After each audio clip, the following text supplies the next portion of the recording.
They said 3 students were just transferred, but Sarah Jennings knew that was a lie the moment she saw the empty desks. Franklin Ridge High School sat in a quiet suburb outside Seattle. Clean streets, friendly neighbors, American flags on porches, the kind of place where parents felt safe letting their kids walk home, and the kind of place where disappearances didn't happen. Sarah Jennings stood in her classroom after the final bell, staring at desk 7, desk 12, desk 19. Empty. Again. 3 students, 3 weeks, vanished one after another like someone was deleting names off a list, and no one wanted to talk about it. Sarah was the school's history teacher, 34, soft-spoken, always wearing neutral colors, hair pinned up in a practical bun.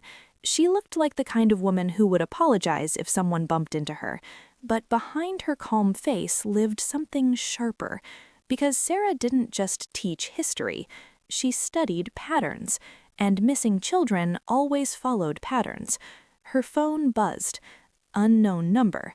She hesitated, then answered. "Miss Jennings?" a male voice said quietly. Sarah stiffened. "Who is this?" "You're asking questions you shouldn't." Sarah glanced toward the hallway. The school was mostly empty now. Custodians rolled their carts past the lockers. A distant vacuum hummed like a warning. "3 kids," Sarah replied, voice low. "I have every right to ask questions." The voice laughed, one short breath. "Then ask the right person." "Who?" "Your principal." Click. The call ended. Sarah stared at the phone, pulse steady but mind racing. Principal Caldwell, a man with perfect teeth, expensive suits, and the warm, fake smile of someone who loved controlling a room. He had told Sarah twice that she was overreacting. He also had a habit of shutting his door whenever she walked past the main office. Sarah locked her classroom, slipped her keys into her pocket, and walked toward the administrative wing. As she passed the trophy case, she noticed something that made her stop. A thin smear on the glass. Not dirt, not dust. A fingerprint streak in dried reddish brown. Blood. Sarah's stomach tightened. She leaned closer, pretending to fix her hair, and studied the reflection in the glass. Down the hallway, near the principal's office, stood a man she had never seen before. Not a parent, not a teacher. He wore a plain navy jacket, no school badge. He stood too still, like a guard, like someone trained. His eyes scanned the hall the way police scan a crime scene. Sarah turned away slowly and kept walking like she hadn't noticed anything. Inside her head, a switch clicked. This wasn't a school problem.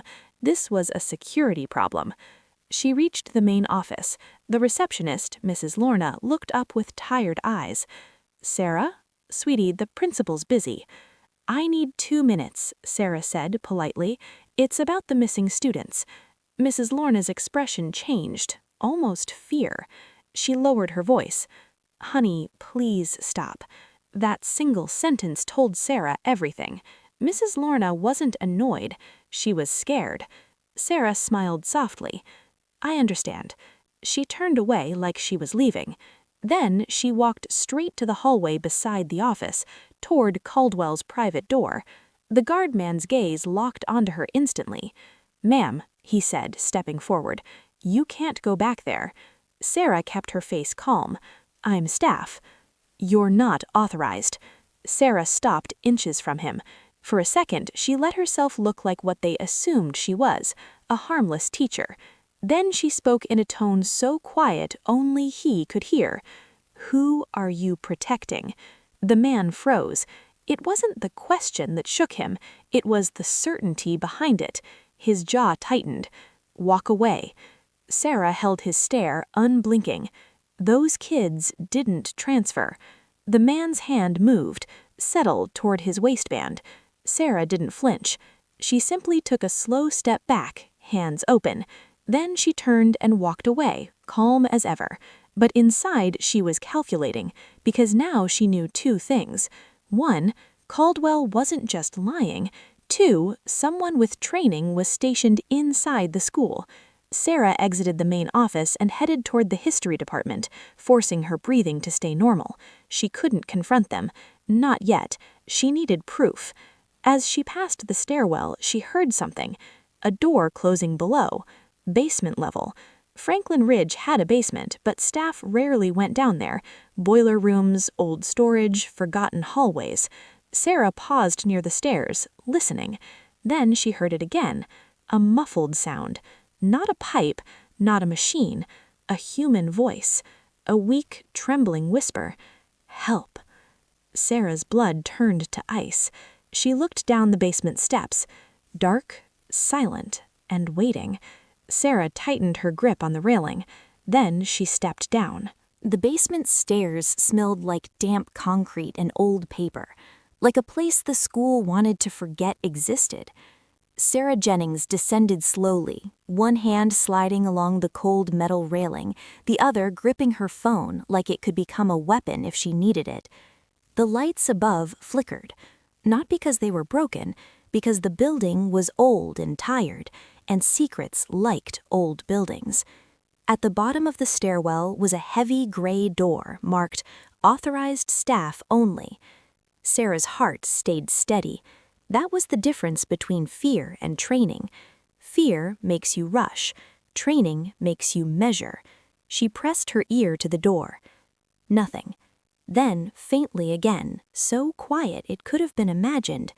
Help. Sarah inhaled through her nose, exhaled slowly, and pushed the door open. A blast of cold air washed over her. The hallway beyond was narrower than the main floors, lined with exposed pipes and cracked white paint. Emergency lights cast a weak red glow that made everything look like it was underwater. Sarah stepped inside. The door shut behind her with a soft click that sounded too loud. She walked forward and listened. Silence. No footsteps. No humming vents. But she felt something else. Presence. That sense that someone was watching. Sarah stopped at the first intersection in the basement corridor. To her left, storage rooms with metal doors. To her right, a longer hall disappearing into darkness. She took a small penlight from her pocket, something she always carried for grading in low light, she told people. Truth was, Sarah hated being blind. She clicked it on. The beam cut through dust, and she saw it. A strip of fresh duct tape on the floor, gray, clean, unaged, like someone recently sealed a line or marked a path. Sarah aimed the light down the right hallway. The duct tape continued in short pieces, like breadcrumbs. Her stomach twisted. This wasn't maintenance. This was deliberate, and whoever did it expected nobody to come down here. Sarah followed the tape. The further she went, the colder it got. The walls changed too, more industrial, thicker concrete. She passed an old door marked Archives, then another, Equipment, then Sub-level Storage. Sarah paused. Sub-level. The school had a lower basement. She didn't even know that. A small keypad was mounted beside a reinforced door. New, modern, completely out of place in a building this old. Sarah leaned close, scanning it. No fingerprints, no scratches. Clean like someone wiped it down carefully. Her penlight found a tiny camera in the corner above the door. Her pulse bumped once. So someone could see her. Sarah stepped back, raised her face slightly so the camera would capture her clearly, and forced her expression into confusion, harmless teacher energy. Then she turned and walked away. Fast. Not running. Running makes noise. Instead, she moved with controlled speed until she reached the archives door. She slipped inside. The archives room smelled like mildew and old textbooks. Stacks of dusty boxes and broken projectors filled the corners. Sarah crouched behind a metal cabinet just as she heard footsteps. Heavy, purposeful, not janitor shoes, boots. They stopped in the hallway outside. Sarah held her breath. A flashlight beam swept under the door. Then the handle rattled once. Locked. Silence. Sarah heard soft radio static, a whisper. Motion alert. Basement corridor. Possible staff. Then another voice replied, calm and cold. Check it. Quiet. Sarah's grip tightened on her phone. This was not school staff. This was a team. The door creaked slightly as someone tested it again. Sarah's mind moved fast. She couldn't fight. She couldn't call police. If she called, Caldwell would bury it. She needed an exit. She scanned the room. Old vent in the ceiling. Too small. Windows? None.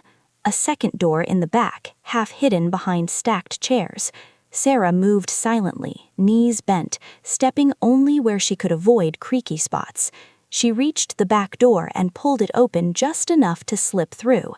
It led into another corridor, a different corridor, and at the end of it she saw a stairwell. Relief flared until she noticed the sign above the stairs. Do not use, leads to restricted sublevel. Sarah's throat tightened. She didn't have a choice. She crept down. Halfway down, she heard something below. Not whispering, not footsteps. A sound that broke her cold calm. A child crying. Soft, broken, trying to be silent but failing. Sarah froze on the steps. Then she saw light flickering below, like a television screen or monitor. She lowered herself, one step at a time. At the bottom was a doorway slightly open. Inside, a room with metal tables, computer monitors, and 3 folding chairs. In one chair sat a teenage boy, hands zip-tied, face bruised, eyes red from crying. He looked up. When he saw Sarah, his mouth trembled. He didn't scream. He didn't move. He just whispered a name. Not help, not teacher. He whispered, Miss Jennings. Sarah's blood turned to ice because she recognized him, Eli Parker, one of the transfers. And he wasn't alone. Behind him, half hidden in shadow, sat another student, barely conscious, and standing near the monitors, typing calmly like she belonged there, was Principal Caldwell. He turned his head slowly toward Sarah and smiled. History teacher, you really should have stayed upstairs. Sarah's mind didn't panic. It measured. Principal Caldwell stood in front of the monitors like this was a normal faculty meeting. His sleeves were rolled up. His tie was gone. His eyes were calm. Too calm for a man standing beside a bruised student in zip ties. Eli Parker's lips were trembling. The other kid, smaller, pale, maybe 14, was slumped in the chair like he might pass out any second. Sarah kept her face neutral, her teacher mask still on, but inside her chest, something cold and old woke up. Caldwell stepped closer, hands open, almost friendly. Miss Jennings, he said, voice low, you startled me. Sarah didn't move forward. She didn't back away either. She looked at the zip ties, the bruises, the medical tape on the kid's wrist, fresh like someone had recently drawn blood. Then she looked at Caldwell. You said they'd transferred, she said quietly. Caldwell smiled like she'd made a cute mistake. I said their records transferred. He gestured to the monitors. Sarah caught a glimpse of spreadsheets and names, student IDs, attendance flags, columns labeled status. Status. Not grades, not behavior. Status. Eli swallowed hard. He's lying, Eli whispered. Caldwell snapped his head toward Eli, and the warmth vanished. Quiet, Caldwell said softly. The word wasn't loud, but it carried weight like a threat. Sarah's eyes narrowed. She knew what that tone meant. Men who speak quietly when they have power don't need to shout. Sarah took a slow breath. You're running something, she said. Caldwell tilted his head as if considering how much to admit. Then he sighed like a disappointed parent. Do you know what I hate about teachers, Ms. Jennings? You always think you're the hero of the story, like you're supposed to fix everything. Sarah didn't blink. I'm not here to fix, I'm here to understand. Caldwell chuckled. No, You're here because you can't stop yourself, because you're built like that." He stepped aside slightly, and Sarah's stomach dropped. A third chair sat in the corner, empty, but on the floor beneath it were torn strips of duct tape, like someone had been bound there and ripped free. Caldwell noticed her gaze. "Your missing girl, Maya Torres. She was difficult." Sarah felt her hands curl into fists, but she kept her voice steady. "Where is she?" Caldwell's smile sharpened. "You ask questions like you have leverage," he said. Then he reached into his pocket and pulled out her phone. Sarah's phone. He held it between two fingers like a trophy. "You left this upstairs, on your desk. You should be more careful." Sarah's heartbeat remained controlled, but her throat tightened, because she remembered something. The camera upstairs, the duct tape breadcrumbs, the keypad door. This whole basement wasn't just hidden, it was protected, organized, funded. A school principal didn't build this alone. Caldwell leaned in. "I'm not angry," he said. "I'm impressed. You found the sublevel without a badge." Sarah's eyes flicked around the room. One exit behind her, two students. Caldwell between her and the monitors. No obvious weapons. But she saw something else. A badge clipped to Caldwell's belt. Not school-issued. Black plastic, no logo. And an earpiece wire running behind his neck. Sarah's skin go colder. He wasn't alone. She heard it next. Faint. Barely audible through the ventilation ducts. Bootsteps. More boots. Approaching. Caldwell's eyes flicked toward the hallway as if he heard it too.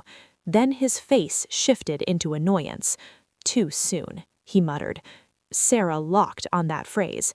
Too soon, meaning something was scheduled, timed, coordinated. Caldwell turned back to Sarah. "Here's what's going to happen, Ms. Jennings," he said calmly. "You're going to walk away, Ms. Jennings. You're going to pretend you never saw this place, and those children," he glanced at Eli and the other boy like they were objects, "will disappear permanently instead of temporarily." Sarah's jaw tightened. "You're trafficking them," she said. Caldwell smiled. "Trafficking is a messy word. I prefer placement." Sarah took one step forward. Caldwell's hand shot down. A click. A small remote in his palm. A red light blinked. Sarah froze. Caldwell's voice dropped even lower, almost gentle. "The oxygen room next door," he said. "It's full. Tanks, old pipes. One spark." He didn't need to finish. Sarah's eyes flicked to the corner of the ceiling. A sprinkler head. Smoke detector. Wires. Caldwell wasn't just threatening the kids, he was threatening the entire building, including her, including himself, because men who are ready to die are the most dangerous. Caldwell watched her face with satisfaction. "There it is," he whispered, "that calculation behind your eyes. You're deciding if my death is worth their lives." Sarah stared at him. Then she did something Eli didn't expect. She smiled. Small, cold. Caldwell's eyebrows lifted. "What's funny?" Sarah spoke softly. "You made the same mistake every arrogant man makes." Caldwell frowned. "What mistake?" Sarah's eyes shifted to Eli. Just a glance, and Eli understood. He moved, fast. He dropped to the floor, rolled under Caldwell's arm, and grabbed the corner of the nearest metal table. The table legs scraped. Caldwell's head snapped toward the sound, and in that half-second, Sarah moved like she wasn't a teacher anymore. She surged forward, grabbed Caldwell's wrist holding the remote, and twisted. Hard. Bone popped. Caldwell screamed. The remote clattered into the air, and Sarah caught it. Eli slammed the table sideways, blocking the hallway entrance like a barricade. The other kid began to cry loudly now. Caldwell's back staggered back, clutching his wrist, eyes wild. "You," he hissed, "you don't understand what you just did." Sarah held up the remote like a weapon. "I understand perfectly." Then she heard it. A voice outside the room, calm and mechanical. Target located. Engage. And the first shots punched through the doorway. The first bullets didn't sound like movie gunfire. They sounded like a hammer striking a steel drum. The doorway exploded in splinters. Sparks burst off the metal frame. Sarah dropped instantly. No scream, no hesitation, pulling Eli down with her behind the heavy desk. The smaller boy curled into a ball, sobbing, hands over his head.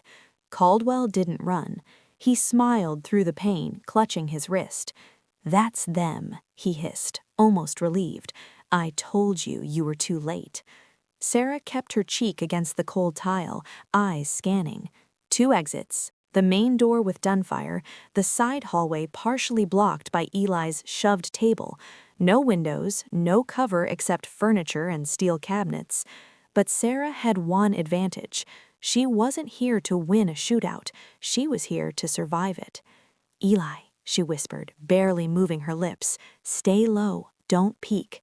Eli nodded, face pale, breathing fast.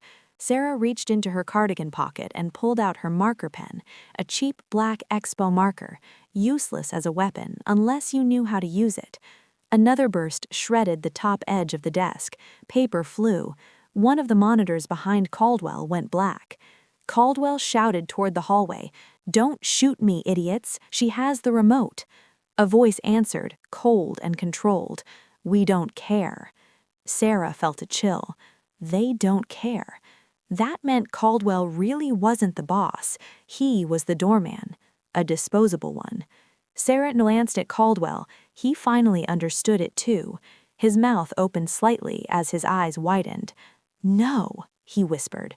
Then, like a man trying to save himself, Caldwell lunged for Sarah. He grabbed her ankle and yanked, dragging her halfway out from behind the desk. Eli screamed, "Miss Jennings!" Sarah didn't fight like a civilian. She bent her knee, rotated her hips, and drove her heel backward into Caldwell's throat. Not a kick fueled by anger, a kick fueled by efficiency. Caldwell gagged and collapsed, coughing. Sarah tore free and rolled back into cover. But the damage was done. The shooters now had her position. A shadow moved in the doorway. A man stepped in, full tactical gear, helmet, rifle with a suppressor, face hidden. Then another behind him.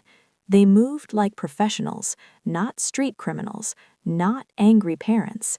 They moved like men who'd cleared rooms before. Sarah's mind clicked into the part of her history she never spoke about. Old training, old instincts.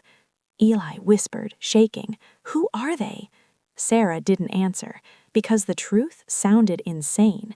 Someone had built an operation inside a public high school, and now they were cleaning house. Sarah looked down at the remote in her hand. One button, red light blinking. She didn't know what it controlled for sure, but she knew Caldwell believed it mattered, so it mattered. She whispered to Eli, "When I say go, you grab him and run for the stairwell. Don't stop." "Who?" "The little one," Sarah said, eyes fixed on the door. Eli swallowed hard. "Okay." The first operator advanced slowly, rifle sweeping. "Ma'am," a voice called from the hallway, oddly polite. "Come out with your hands up. We don't want to hurt the children." Sarah almost laughed. Men like this didn't say ma'am because they respected women. They said it to sound reasonable while they killed you. Sarah took a slow breath, then called back, "I'm a teacher." Silence. Then the voice again. "We know who you are, Sarah Jennings. This ends easy if you cooperate." Her blood turned to ice. They knew her real name. Not Miss Jennings, not Sarah from history, Sarah Jennings. Eli's eyes went wide. "How do they know you?" Sarah didn't blink. Later. The operator stepped fully into the room. Sarah threw the marker pen not at him but past him, toward the sprinkler pipe. The pen hit with a tiny click, a distraction. The operator's reflex snapped his muzzle upward for half a second. That was all Sarah needed. Sarah popped up from behind the desk, lunged low, and slammed the fire extinguisher off the wall into the rifle barrel. The weapon knocked sideways. Eli grabbed the smaller boy and ran. The second operator fired. The rounds missed Eli by inches, chewing through the wall. Sarah slammed the handle down. White chemical spray exploded into the room like a blizzard. Visibility dropped to near zero. The operator cursed, "Contact, contact." Sarah moved in the whiteout. She didn't swing wildly. She listened. Bootsteps, breathing, rifle strap creak. She sounded the first man by sound and grabbed his wrist. Twist, break. A suppressed scream. She shoved him forward into the second man. Then she dropped, swept the legs, and both operators crashed onto the tile. Sarah dove to the fallen rifle, ripped it up, and pointed it at Caldwell, because Caldwell was still the key. He stared at the rifle, trembling. Sarah's voice was steady. "Tell me where Maya is." Caldwell coughed, blood on his lips. He smiled anyway, and in that smile Sarah saw it. He had one last card. "She's not here," he whispered. "She's already gone." A loud metallic clunk echoed from the hallway. Another voice shouted, "Third team on site, seal the exits." Sarah's grip tightened on the rifle. Too many. She looked at Caldwell, then at the remote in her hand. She didn't know what it did, but she knew she couldn't let them take it. Sarah's eyes hardened. "Eli," she called loudly, "run!" Then Sarah pressed the button. The red light turned green, and the entire floor went dark. Darkness swallowed the fourth floor like a living thing. For half a second, there was nothing. No humming fluorescent lights, no hallway glow, no emergency exit shine. Just black. Then the backup system kicked on. Dim red emergency lights sputtered into place, casting the corridor in a blood-colored haze. Smoke from the fire extinguisher chemical still floated in the air like fog. Sarah's ears caught everything. Boots, shouts, radio clicks, and the single most important detail, panic. Not civilian panic, professional panic, the kind that shows up when a team suddenly loses control of its environment. "Night vision now," someone barked in the hallway. Sarah didn't have goggles, but she had something better. She had experience moving in darkness without them. She grabbed Eli's hand as he tried to rush back into the room. "Keep moving," she whispered. "Don't speak." Eli nodded hard, breathing through his mouth. Behind them, the two operators Sarah had dropped were groaning and scrambling. One was trying to bring his weapon up. Sarah didn't shoot. Shooting would turn this into a massacre. Instead, she kicked the rifle away and slammed the door shut, locking it with the desk chair. They ran. Not toward the main stairs, those were obvious. Sarah led Eli down the service hallway, past the supply closets and unmarked doors only staff knew existed. The school was old, built in the 1950s, renovated a dozen times. That meant tunnels, blind spots, forgotten access points. They reached a metal door with faded lettering, storage, faculty use. Sarah pulled it open. Inside, dust, boxes of old textbooks, broken desks, and a strong smell of paper rot. "Hide," Sarah whispered to the smaller boy. "In there." She pointed at a large rolling cabinet. The boy crawled inside, shaking. Eli looked at Sarah like he wanted to argue. Sarah cut him off. "No hero moves. You protect him, understand?" Eli swallowed. "Yes, ma'am." Sarah turned back into the hall. The red emergency lights flickered again. And then she heard it, a slow clap, a single pair of hands, from the far end of the corridor. Sarah froze. A man stepped into the red light, not in full gear, no helmet, no rifle raised, just a dark jacket, tactical pants, and a calm face that didn't belong inside a high school at 2 a.m. He was mid-40s, clean-shaven, with cold eyes and a posture that said he'd never been afraid a day in his life. He held a pistol loosely at his side like it weighed nothing. "You're good," he said, voice smooth. Much better than the file said. Sarah's stomach tightened. "Who are you?" He smiled slightly. Not friendly, not cruel. Certain. "You can call me Mr. Ward." Sarah didn't flinch. "You're not police." Ward chuckled. "No." "FBI?" Ward's smile widened. "You're thinking too small." Sarah shifted subtly, placing her body between him and the storage door behind her. Ward noticed instantly. His eyes flicked to the door, then back to her face. "You're still protecting kids," he said. "That's cute." Sarah's heart pounded, but her voice stayed low. "Where are they?" Ward lifted one eyebrow. "The missing students?" Sarah didn't answer. Ward's expression softened into something almost disappointed. "Your principal made a deal. Debt, a program, scholarships, favors, names." Sarah's fist tightened. The remote still in her pocket felt heavy like a bomb.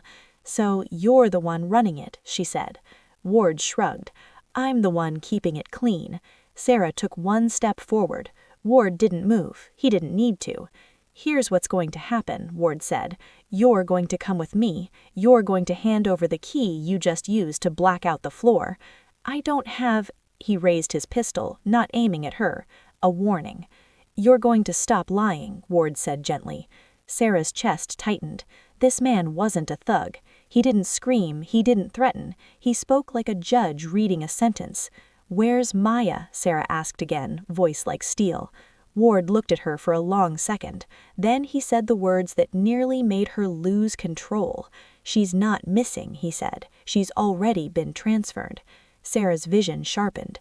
"Transferred where?" Ward leaned in slightly. "A place you can't reach, even if you're as talented as the rumors say." Sarah's fingers slid toward the scalpel in her pocket. She'd taken it from the nurse-style kit she always kept in her teacher bag, habit from years of handling old artifacts and sharp classroom tools. Ward saw the motion. He didn't panic. He smiled. "You won't stab me," he said. "You're not that woman anymore." Sarah's throat tightened. Ward stepped closer, now within 6 feet. "Your military past doesn't matter," he whispered. "This is America. You're just a school teacher." Sarah looked him in the eye, and then she did something Ward wasn't expecting. She smiled. It was small, cold. "Then you shouldn't be scared," Sarah said softly. Ward's eyes narrowed. In the storage room behind Sarah, the cabinet shifted, a tiny creak. Ward's head turned just a fraction toward the sound, and Sarah moved. Not like a teacher, not like a woman, like a weapon. She swung the fire extinguisher from the floor up into Ward's wrist. Bone cracked. The pistol flew. Ward grunted, more surprised than hurt, and reached for his knife. Sarah slammed him into the wall, grabbed his collar, and hissed, "Tell me where the transfer point is." Ward spat blood, eyes burning, and he whispered one word. "Basement." Then he smiled even with pain. Too late. A loud beep sounded down the hall, a generator alarm, and over the intercom a mechanical voice crackled. "Emergency lockdown, basement access sealed." Sarah's blood turned cold again. Basement sealed. They had shut the exit, meaning Maya wasn't leaving the building. She was already down there. Sarah tightened her grip on Ward. "A lie," she shouted. "We're going to the basement, now." And Ward laughed quietly, his eyes full of satisfaction. "Welcome back to war, Captain." The basement stairs smelled like rust, wet concrete, and old secrets. Sarah moved fast, but not reckless. Ward was still breathing behind her, zip-tied with his own cuffs, face pressed to the dirty tile where she'd dropped him. Eli had watched it all with wide, terrified eyes, but Sarah didn't give him time to process. She grabbed Ward's radio from his jacket. A single earpiece, a secure mic. She clipped it on. Instantly, voices flooded her ear. "Ward, report. Basement is sealed. Package is moving. Time window is closing." Sarah's stomach turned. Package. Not a person, not a kid. A product. Eli swallowed hard as they reached the stairwell door marked "Faculty Only." Sarah looked at him. "You stay behind me, no matter what happens." Eli nodded. "Yes, ma'am." Sarah pushed the door. The stairwell lights were dead. Only red emergency bulbs blinked every 10 steps, like warning eyes. Far below, faint footsteps echoed. Multiple sets, moving with purpose. Sarah didn't go down the middle of the stairs. She hugged the rail, silent, stepping in rhythm between the creaks. She kept her shoulders relaxed, even though every instinct screamed to run. Running meant noise. Noise meant death. At the basement landing, a thick steel door blocked the way, keypad beside it, a small security camera overhead, and the keypad flashed one brutal message: access denied, lockdown active. Eli's voice cracked. "What do we do?" Sarah stared at the door. Then she looked right. An old maintenance hallway ran parallel to the door, paint peeling, pipes overhead, and a sign no student had ever noticed: Mechanical Room 3. Sarah grabbed the handle. Locked. Of course. She slid her hand into her pocket and pulled out Ward's keyring. There were 3 keys. She picked the middle one. It clicked. The door opened. The mechanical room was warm, loud, and full of industrial breathing: boilers, vents, steel ducts. It smelled like oil and heat. Sarah's eyes found what she needed instantly: a control panel, rows of labeled switches, and a thick red lever marked Fire Suppression Basement. She didn't touch it yet, because she understood the trap. If she triggered sprinklers or suppression down here, the contractors would know instantly. They'd adapt. They'd move the package faster. No, she needed timing. She pulled Eli into the shadows between 2 storage racks. "Listen carefully," Sarah whispered. "If someone grabs you, you scream my name, not help, my name." Eli's lips trembled. "Why?" "Because help won't come," Sarah said, voice flat, "but I will." Then she placed a hand on her shoulder. For 1 second, her teacher face came back. Not the ghost, not the fighter. The woman who graded essays and brought extra pencils. "You're doing good," she whispered. Eli's eyes watered. He nodded. Sarah took Ward's earpiece again. She spoke into it softly, lowering her tone, imitating Ward's calm authority. "This is Ward." Silence. Then, "Report." Sarah steadied her breathing. "We have movement upstairs. Teacher is off the floor. Seal the basement corridor. No civilians." A pause. Then, "Copy. We're moving the package to Tunnel 2. Tunnel 2. Sarah's mind snapped like a lock clicking open. There were tunnels under the school. Old war-era tunnels. Some schools had them. Emergency shelters, storage routes. That's how they moved kids without cameras. Sarah cut the mic. Then she moved. She stepped out of the mechanical room into a side corridor, moving low, silent, following the sound of boots. She saw them through a crack between 2 storage shelves. 3 men in black tactical gear. Not police, not school security. Contractors. One held a rifle. One carried a duffel bag. The third dragged someone. A girl. Small. Barefoot. Hands zip-tied. Her face bruised. Sarah's jaw clenched hard, her teeth hurt. Lana's eyes were half closed from crying, but as they dragged her, she turned her head weakly, and she saw Sarah. Just for a split second, hope flashed in her eyes. One of the men noticed Lana's movement. He jerked her hair. Eyes down. Sarah's fingers tightened around the scalpel. She could strike now, but 3 men, rifles, basement corridor, no exit, that wasn't rescue, that was suicide. She waited. They moved toward a wall with nothing on it. Then one of them pushed a pipe rack aside. A hidden door revealed itself. A tunnel entrance. Tunnel 2. The man with the rifle keyed his mic. Entry point clear, moving now. Sarah stepped forward from the darkness. She didn't raise the scalpel. She raised her voice. "Hey!" All 3 men spun instantly, rifles swinging, but Sarah wasn't where they aimed. She threw the fire extinguisher canister from the mechanical room down the hallway. It slammed into the floor and burst. White chemical smoke exploded outward. Instant blindness. The contractors shouted, "What the? Cover the package! Light! Light!" Sarah surged through the smoke like a shadow. She didn't go for the men. She went for Lana. She cut the zip ties in one slice and yanked the girl behind her body. Gunfire cracked. Bullets hit pipes overhead, sparking.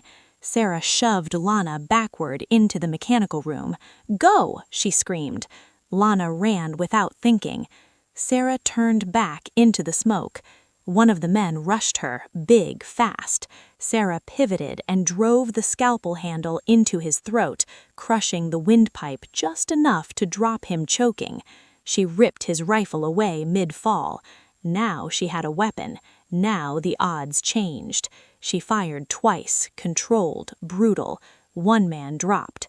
The last man grabbed the duffel bag and sprinted into Tunnel 2, screaming into his mic, "Contact! She's here! The teacher is here!" Sarah ran after him, because now she knew the truth. They weren't scared of the police. They were scared of her. And somewhere in that tunnel, Maya was waiting, or dying. Tunnel 2 swallowed Sarah like a throat. The air inside was colder than the basement, wet, metallic, and stale, as if the ground had been holding its breath for decades. Her shoes splashed through shallow water. Old pipes ran along the ceiling like ribs.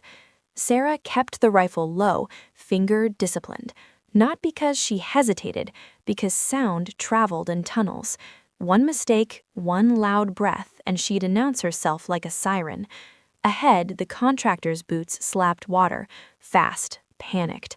He thought he could outrun her. He didn't understand who he was running from. Sarah moved like she belonged there, shoulders narrow, steps measured, eyes scanning for tripwires. Her mind wasn't in a school anymore. This wasn't St. Jude's. This was a corridor in a foreign place, the kind nobody wrote down on maps. The tunnel curved left, then split. A rusted sign, barely readable, Shelter A, Shelter B. The contractor went right, toward Shelter B. Sarah followed. She slowed at the corner and listened. Voices. 3, maybe 4 men. Breathing. Static radio chatter. Then a sound that didn't belong to them. A muffled sob. A girl. Sarah's chest tightened. Maya. She moved up to the opening of Shelter B and pressed herself against the wall. The room beyond was a wide underground chamber, old civil defense shelter, concrete benches, broken medical cots, dusty shelves. A single work light hung from a hook, swinging slightly. 4 men, and in the center, tied to a chair, Maya Carter, face swollen, lips split, eyes red but still burning with defiance. Her blonde hair was messy, her school hoodies stained with grime, but she was alive. That was all Sarah needed. The man closest to Maya was tall, sharp-faced, wearing a black jacket with a patch on the shoulder Sarah recognized instantly. Black Arrow Logistics. A real contractor network, not a street gang, not a desperate criminal. This was organized. The man leaned toward Maya. "Tell me where you put it." Maya spat blood. "I don't know what you're talking about." The man slapped her hard. Maya's head snapped sideways. Sarah's grip on the rifle tightened. She could shoot. 2 quick shots dropped the leader. But Maya was in the middle. One wrong angle, one ricochet. No. Sarah inhaled once. Then she made a decision. She stepped into the shelter. She didn't hide. She didn't sneak. She walked in like she owned the ground. All 4 men spun. Rifles snapped up. "What the? Drop it! Kill her!" Sarah raised her left hand slowly, palm open. Her right hand held the rifle, but she didn't point it. "Don't," Sarah said. Her voice was calm, low, almost bored. The man stared. "You're the teacher." Sarah nodded. "That's what they call me." One man laughed nervously. "You got a death wish, lady?" Sarah's eyes flicked to Maya for half a second. Maya looked back at Sarah, and something in Maya's face changed. Hope, shock, relief, all at once. She mouthed one word. "Run." Sarah ignored it. She looked back at the leader. "Let the student go and I'll come with you." The men exchanged glances. They didn't expect negotiation. The leader smiled like he'd just been given a gift. "You'll come with us?" "Yes, but only if she walks out alive." The leader tilted his head. "And why would we agree?" Sarah's lips barely moved. Because your man ran. He radioed, "I'm here," so your bosses know the floor is compromised, which means if you kill her, you leave evidence, and your bosses don't like evidence. Silence. The leader's smile faltered. Sarah could see it. He wasn't the real boss, just a middle layer, a tool. He recovered quickly. "You talk too much." He nodded to one of his men. "Shoot her." Maya screamed. Sarah moved. Not faster than a bullet, faster than their decision. She dropped her rifle and lunged forward, empty hands up, like a surrender. That made them hesitate one fraction of a second, and that fraction was the whole war. Sarah slammed her shoulder into the closest man, knocking his rifle offline. At the same time, she whipped her right hand down and pulled the man's sidearm from his holster, like it had always belonged to her. 2 shots. Pop, pop. One man collapsed. The second man tried to swing his rifle toward Maya. Sarah fired again, center mass. He went down. The leader shouted, backing up, dragging Maya's chair behind him like a shield. "Stop, or she dies." Sarah froze, gun aimed, breathing steady. The leader pressed his pistol to Maya's head, hands shaking now. "You think you're a hero?" Maya's tears fell silently, but she didn't beg. Sarah stared at the leader, eyes cold. "You're scared," Sarah said. "Shut up. You're not trained, you're just armed." The jaw flexed. "I will kill her." Sarah's eyes flicked upward. A hanging work light, a thin cord, an idea. She took one slow step forward, then another. The leader screamed, "Stop!" Sarah stopped. She lowered her pistol just slightly, a fake surrender. The leader relaxed by a hair, and Sarah threw her weapon, not at him, at the light. The pistol smashed the bulb. Glass exploded. Darkness slammed down like a door. Maya screamed. The leader fired blindly. Bang! The bullet cracked past Maya's ear. Sarah was already moving. She hit the leader from the side, hammering his wrist, twisting. The gun clattered away. She drove her knee into his ribs and ripped Maya's chair backward. Maya fell with it, hitting the ground hard, alive. Sarah grabbed Maya and cut the ropes with a knife she'd taken off the first man. "Can you run?" Sarah hissed. Maya nodded frantically, coughing. "Yes. Go. Into shelter A. Don't stop." Sarah turned back to the shelter. One man still moved, wounded, crawling, reaching for a rifle. Sarah stepped toward him. He raised trembling eyes. "Please." Sarah didn't shoot him. She leaned down, cold and quiet. "Tell your bosses you just made the wrong teacher angry." Then she ran toward Shelter A, because she didn't just save Maya, she just started a war. Shelter A was worse. It wasn't just old concrete and rust. It was lived in, recently. The air carried warm electronics, sweat, and the sharp chemical smell of cheap disinfectant covering something rotten underneath. Sarah slammed the shelter door behind her and locked it with the metal latch. Maya stumbled forward, coughing, hands shaking. "Sarah, they were asking about a flash drive," Maya rasped. "I didn't give them anything." Sarah scanned her fast. No gunshot wounds, bruises, scrapes, one ear bleeding. Shock, trauma, alive. "Good," Sarah said. "Sit, breathe." But her eyes didn't soften, because Sarah already knew the drive existed. That was why 3 students disappeared. That was why the principal lied. That was why Black Arrow was here. A flashlight beam cut across the floor. Sarah caught it with her eyes and instantly moved the light away, covering it with her palm. "No light," she whispered. "Not yet." Maya stared at her. "Why are you like this?" Sarah didn't answer. In the corner, near the back wall, there was a steel cabinet. It looked like an old emergency supply locker. Sarah tried the handle. Locked. Of course it was. She crouched, studied the lock. Not a school lock, not a cheap hospital latch. A government-grade padlock. Sarah's jaw tightened. This wasn't an abandoned shelter. It was a site, a hiding place, a storage point. A dead drop. Maya crawled closer. "What's in there?" "Proof," Sarah said. She reached into her pocket and pulled out the keyring she'd taken from the Black Arrow leader upstairs. There were multiple keys. mostly useless. But one key was different. Black metal, no label, smooth edges. Sarah slid it into the lock. Click. The cabinet opened. Inside, there were laminated files, 3 sealed evidence bags, and a dark gray hard case, like a military laptop case. A patch was taped to the inside of the door. Black Arrow Logistics, Incident Response. Maya's breathing turned shaky. They're official? No, Sarah said. They're a company that pretends to be official. Sarah opened the hard case. Inside was a rugged, encrypted tablet, battery pack, and a flash drive. Small, silver, and on it, written in black marker, Sandstorm, Oak Ridge. Sarah felt the world tilt. Oak Ridge wasn't just a random word. Oak Ridge was the name of their district's donor foundation, the group that paid for new sports equipment and scholarships.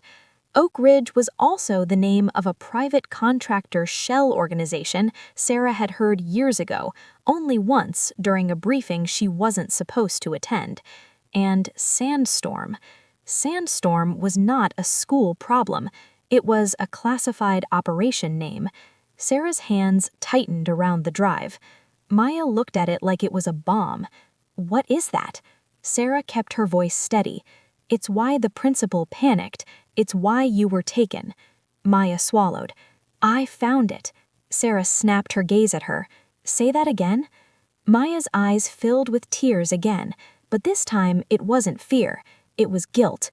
I found it 3 weeks ago, Maya whispered. I was hiding from Coach in the basement because he was yelling at me. I went down those stairs and I saw a room, a locked door. I broke in. Sarah's stomach clenched. And there was a computer, Maya continued. A weird military computer. I recorded it on my phone and emailed it to myself. Sarah's face went cold. You emailed it? Maya nodded quickly. I didn't know. I thought it was like cheating, illegal test stuff. I thought I could expose the principal and get him fired. Sarah stared at her. A child mistake. A brave mistake. A deadly mistake. Then someone started following me. Cars. Men. I told Ethan and Lena and they disappeared. There it was. The chain. The 3 missing. The drive. Black Arrow. Sarah exhaled slowly. Not panic, not fear. Strategy. She pulled the tablet from the case and pressed the power button. It booted immediately. No password prompt. Meaning someone wanted accessed. Or someone was arrogant enough to believe no one else would. The screen opened to a folder titled Oak Ridge Student List. Maya leaned in. Sarah's eyes scanned the names and froze, because her own name was on it. Sarah Whitman, History. Next to it, Monitor, High Risk. Former asset linked. Do not terminate. Do not publicly move. Maya's lips trembled. They were watching you too? Sarah's jaw flexed. They were using the school to watch people. She scrolled further. The missing students' names had notes. Maya Carter, contact point. Ethan Pierce, witness/capture. Lena Soto, witness/capture. Sarah's eyes narrowed. Capture. Not missing, not runaway. Capture. Meaning they were still alive. Somewhere. Sarah turned and grabbed Maya's shoulders. Maya flinched, then saw Sarah's eyes. Not teacher eyes, not civilian eyes. Eyes that had seen prisons, seen operations, seen what happened when people were captured. Listen to me, Sarah said low. Ethan and Lena are alive. Maya choked. How do you know? Because if they were dead, the file would say neutralized. These men don't waste words. Maya started to sob. We have to save them. We will, Sarah said. Then a sound hit the shelter, distant but clear. Boots. More than 4, a whole team, and radio chatter. They weren't lost, they were hunting. Sarah snapped the case shut and shoved it into her bag. Maya grabbed her arm. "Where can we go? The exits." Sarah pulled Maya close and whispered into her ear like a battlefield briefing. "We're not running away anymore," Sarah said. "We're going deeper." Maya stared at her, horrified. "Deeper?" Sarah looked at the back wall. There was an old ventilation grate, bolted shut. The metal around it was scratched, recently. Someone had used it. A hidden route, a tunnel beyond the tunnel. Sarah ripped the bolts free with the wrench from the cabinet. The grate fell open, revealing darkness, and a faint airflow, cold and moving. A passage. Sarah pushed Maya gently toward it. "Crawl," Sarah said. "Quiet. Follow my feet." Maya hesitated only 1 second, then she climbed in. Sarah climbed in after her and pulled the grate back into place, just as the shelter door rattled violently. A voice outside, cold, professional. "Breach, now." Sarah didn't blink in the darkness. She kept crawling. Because the real war wasn't in the shelter, it was in whatever waited deeper inside the school. The tunnel under the school didn't feel like a tunnel. It felt like a throat. Cold air dragged across Sarah's face as she crawled forward, elbows scraping concrete, her bag dragging behind her. Maya followed close enough that Sarah could hear her breathing, fast, uneven, terrified. "No talking," Sarah whispered. "Only taps." Maya sniffed once, then went silent. They crawled for nearly a minute, and the sounds behind them grew distant, muffled boots, shouted commands, metal on metal. Then a sharp crack echoed above them. A gunshot. Maya froze. Sarah reached back and squeezed her wrist hard, 2 squeezes. "Keep moving." The vent widened into a maintenance corridor just tall enough to crouch. Pipes lined the ceiling. Condensation dripped on the floor. Emergency red lights flickered like a heartbeat. Sarah paused at the corner and listened. Nothing. No footsteps. But something worse. A low humming sound. Electric. Servers. This wasn't part of a normal school basement. Sarah knew the difference between old building noises and active equipment. This place was alive. She moved forward with controlled speed, still crouched, shoulders narrow, head level. Maya whispered, "Where are we?" Sarah didn't answer with words. She pointed. A metal sign was bolted to the wall. Sub-level C, authorized personnel only. There was no sub-level C on the public school map. Maya's face drained. "Sarah, this is real." "It's been real," Sarah said. They reached a heavy door with a keypad. Above it, a small camera dome. Sarah tilted her head. The camera was angled downward, dead. Someone had disabled it. Not recently, the wires were clean cut, not ripped. A professional did this. Sarah pulled out the silver flash drive and held it tight, thinking fast. Black Arrow had a safe room under the school, so Oak Ridge wasn't just a donor foundation, it was a cover. And the principal wasn't just scared, he was part of it.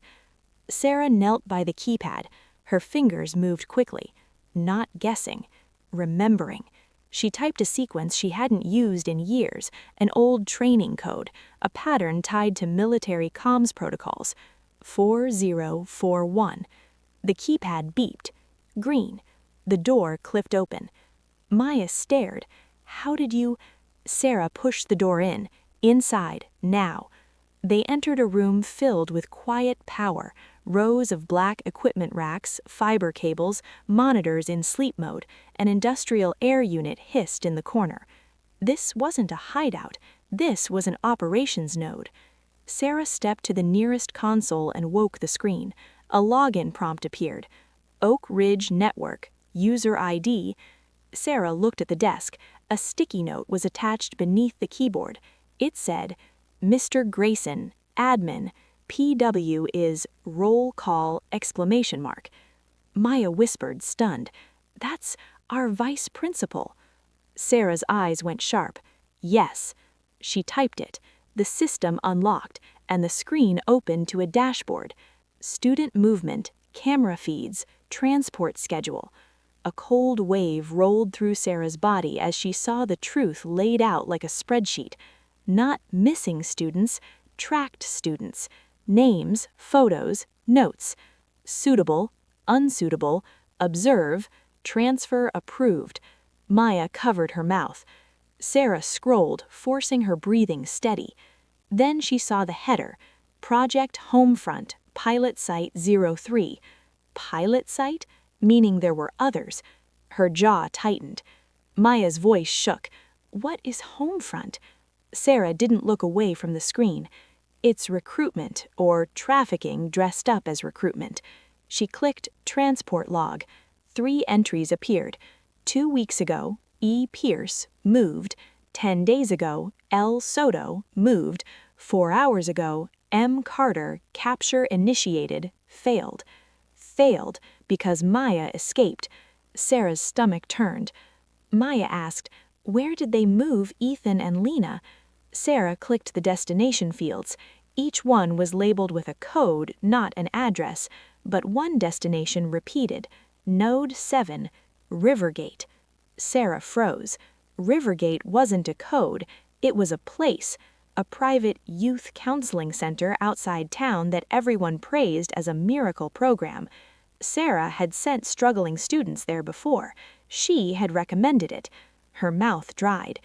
They used you, Maya whispered, reading her expression. Sarah's voice became steel. Yes. And then she heard it, a soft click above them. Maya blinked. What? Sarah grabbed her and shoved her behind the server rack. A ceiling tile slid aside silently. A man dropped down into the room like a shadow. Black uniform, suppressed pistol already raised. Black arrow. He scanned the room. Sarah held her breath. She counted his steps. 1, 2, 3. He moved towards the main console. Maya's eyes were wide with panic.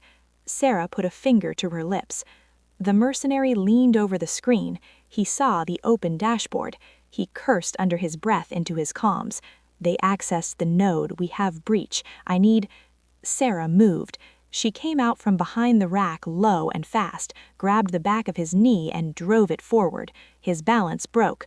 Before he hit the floor, Sarah locked her forearm under his chin and pulled backward, hard. His pistol clattered away. He reached for his knife. Sarah slammed his head into the tile floor once, clean, brutal. His body went limp. Maya stared at her, shaking. Sarah. Sarah scooped up the pistol, checked the magazine, then looked back at the screen. We can't stay. Maya choked.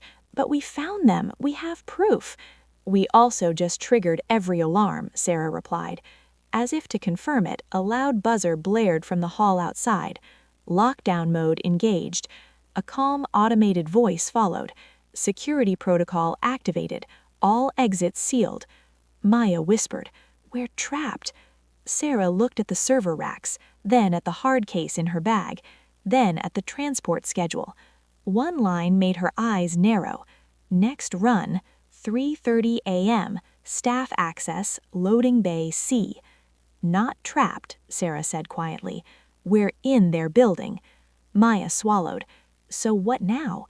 Sarah leaned close, voice low and lethal. "Now we hunt Rivergate." The lockdown alarm kept repeating in the corridor like a chant. Security protocol activated. All exits sealed. Maya's face was pale. "Maya, they're coming." Sarah didn't answer. She was already moving. Quiet, controlled, efficient. She grabbed a zip tie from the mercenary's belt and secured his wrists behind his back. Then she pulled his comms earpiece out, pressed it to her own ear, and listened. Static. A voice cut through. "Unit 3, status, confirm containment." Sarah lowered her voice, calm and cold. "Containment confirmed. 1 contact neutralized, node compromised." A pause. Then, "Move to loading bay C. Transport window in 2 minutes. Clean the floor." Loading bay C. Exactly what Sarah needed. She clipped the comms to her collar and nodded to Maya. "We're leaving with their transport." Maya blinked. How? Sarah opened her hard case. Inside was not a gun, not a bomb. It was her teacher toolkit, laminated passes, a reflective vest, a folded maintenance map, and a small metal box marked AED training kit. Maya stared. An AED? Sarah popped it open. Inside were two things: fake pads and real medical-grade sedatives, an IV line, and a syringe. Maya's mouth fell open. Sarah! History teacher, Sarah whispered, not helpless. She yanked a black arrow patch from the unconscious man's sleeve and slapped it on the front of her vest like a badge. She tossed Maya a black jacket from the equipment rack. Put it on, hood up, walk like you belong. Maya's hands trembled as she obeyed. Sarah stepped to the door and cracked it open. Two things hit her instantly: cold air and distance. Long corridor, industrial lights, service doors. There was no school down here. This was infrastructure, hidden routes. Footsteps thudded to the left. Sarah pulled Maya back behind the doorframe. 3 mercenaries moved past in a stacked line: helmets, rifles, optics. They didn't look at side doors. They moved with confidence, because they believed they owned this floor. Sarah waited until the last one passed, then motioned. They moved, fast, quiet. Sarah stayed 1 step ahead, using the wall reflections, listening for radio clicks, counting turns. Loading Bay C appeared ahead, a wide metal roll-up door with yellow stripes. A black van idled in front of it, engine rumbling. 2 guards stood near the rear doors, talking low. Sarah slowed. Maya's breathing became audible again. Sarah squeezed her shoulder once. Calm. Then Sarah stepped out. Head up, face bored, annoyed, like she was late and everyone else was stupid. Boss wants this cleared, now, Sarah said, low and sharp. Who the hell are you? One guard frowned. Sarah didn't flinch. She lifted the comms clip so he could see it. If you want to ask questions, ask Kane, but he's busy cleaning the node mess upstairs. The guard hesitated. Sarah pointed at the van. Open it. He moved, because men like that obey hierarchy, even if they hate it. The rear doors swung open. Inside, under dim interior lights, were 2 figures strapped to benches. Ethan, Lena. Both alive, both drugged, both terrified behind tape and bruises. Maya gasped quietly. Lena's eyes widened when she recognized her. Tears spilled instantly. Sarah's heart slammed, but her face stayed empty. She leaned into the van like she was inspecting cargo. Then she whispered, barely moving her lips, Maya, stay silent. If they rush, get behind the wheel. Maya's eyes widened. I can't. You can, Sarah said. The second guard stepped closer. Why are we moving? Transport schedule says 3:30. Sarah smiled slightly. Schedule changed. Then she drove the syringe into his neck. Fast, clean. He jerked once and collapsed like his bones dissolved. The first guard went for his rifle. Sarah slammed the van door into his arm, trapping it, then grabbed his wrist and twisted hard. Bone popped. He screamed.